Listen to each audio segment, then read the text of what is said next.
And we're back to Who Wants to Be a Mathematician. I'm your host, Mr. Hill. We're going back to Packet 3.2 Families of Graphs, and in this video we're going to be talking about good old parent graph and absolute value. Holy yikes, let's pull it up and see what it looks like. So here we go.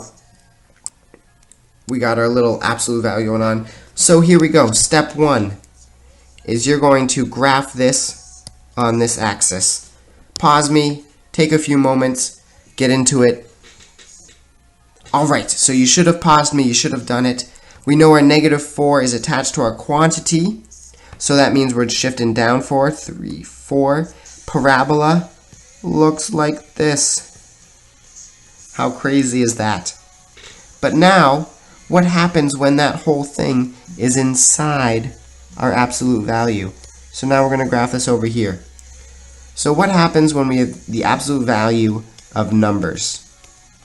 What is it done? It becomes positive. So this has to be greater than 0. Where's our 0 line? It's here. So everything has to be above it, because this is when you're greater than 0, when you're above it. So make sure that you know where you're being above it. So what does it look like? It looks like x squared. If I have a -4 and it turns positive, what does that become? It becomes a positive 4, 3, 4. So our old graph looked like this, right? But we can't have anything negative, so this dotted line has got to go somewhere.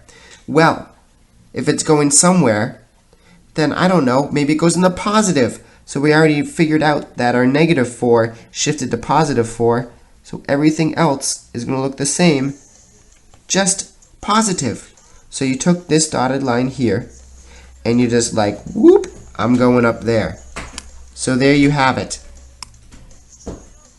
Your absolute value of the quantity x squared minus 4 is a lovely bat boomerang. How cool is that? Totally awesome. Everyone loves Batman. There you have it. Graph and absolute value.